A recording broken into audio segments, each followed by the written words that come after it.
IA, faut-il craindre la machine ou ceux qui l'utilisent? Bonjour à toutes et à tous, nous vous souhaitons la bienvenue sur le canal FID Flux Info Documentaire, où vous trouverez une actualité en continu accompagnée d'analyses approfondies. Je m'appelle Monsieur Joël Martin, juriste et collaborateur du Dr Rubens, qui anime ce canal d'information sur l'actualité. Le sujet que nous abordons aujourd'hui soulève une question cruciale. Devons-nous craindre l'intelligence artificielle elle-même, ou plutôt ceux qui en font un usage excessif? Cette réflexion mérite d'être approfondie, car elle touche à des enjeux éthiques et sociétaux importants.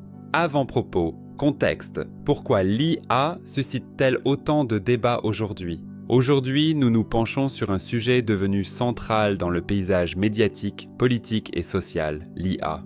Présenté par certains comme un levier de progrès capable d'apporter des solutions nouvelles à des problèmes complexes. Cette technologie suscite aussi de fortes inquiétudes liées à ses usages, à ses dérives possibles et à ses conséquences sur la société. Avant d'entrer dans l'analyse, il convient donc de poser le cadre. Pourquoi l'IA concentre-t-elle autant d'espoir, mais aussi autant de critiques? C'est à cette tension entre promesses technologiques et responsabilités humaines que ce documentaire grand format entend s'intéresser. Merci d'être avec nous pour ouvrir cette réflexion essentielle.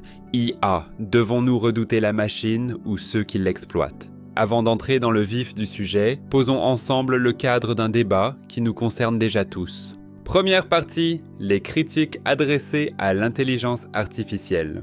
Depuis plusieurs années, l'IA se trouve au cœur de débats intenses, portés par des responsables politiques et des acteurs de la société civile. Tous n'expriment pas les mêmes préoccupations, mais beaucoup partagent une interrogation commune. Comment encadrer une technologie si considérable? Les critiques portent notamment sur la perte potentielle d'emplois, les discriminations algorithmiques, ou encore sur la manipulation de l'information ou les menaces pesant sur la vie privée. Ces inquiétudes ne doivent pas être ignorées. Elles rappellent la nécessité d'établir des garde-fous solides, tout en distinguant clairement la technologie elle-même des usages qui en sont faits. Après ces éléments d'introduction, entrons dans l'univers du documentaire grand format.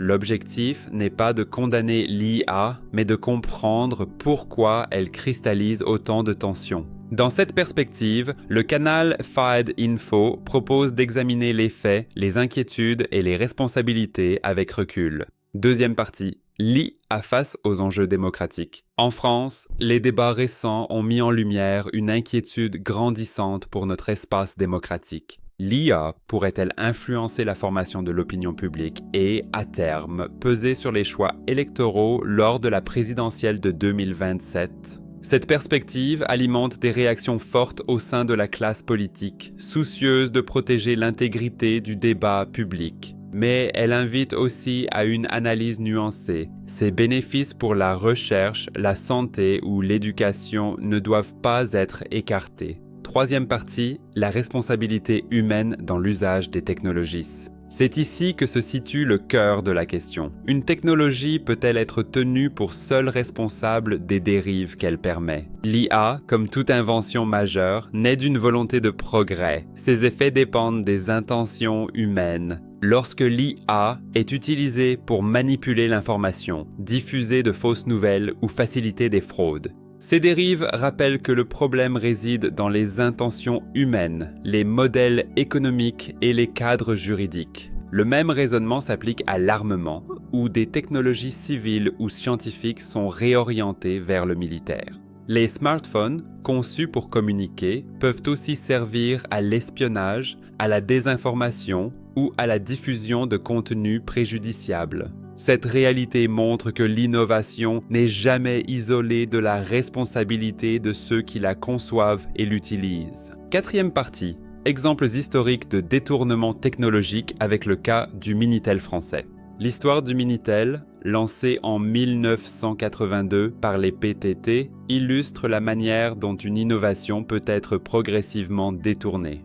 À l'origine, le Minitel devait faciliter les démarches administratives et la consultation d'annuaires. Mais son développement a aussi ouvert la voie au phénomène marquant du Minitel rose. Cet exemple montre comment une invention utile peut changer de perception lorsque certains usages prennent le dessus. Le cas du Minitel rappelle une leçon essentielle. Toute innovation doit être accompagnée de règles et d'une vigilance collective. Cinquième partie, le cas de l'ordinateur de bureau. Avec des machines comme l'IBM 610, conçue dans les années 1950, s'ouvre l'ère de l'informatique moderne. Ces avancées ont ouvert la voie à l'informatique contemporaine, puis aux technologies d'intelligence artificielle actuelles. La question demeure la même. Comment faire en sorte que le progrès technique serve l'intérêt général plutôt que la nuisance? Conclusion. Encadrer les usages plutôt que condamner l'outil. Condamner l'IA dans son ensemble serait réducteur, car au fond, l'IA est aussi un miroir de nos choix de société. L'enjeu n'est donc pas de rejeter l'innovation, mais de l'encadrer avec lucidité par l'éducation, la régulation et la transparence. Merci à tous. N'hésitez pas à liker et à vous abonner pour découvrir nos publications sur la famille, la spiritualité et la politique.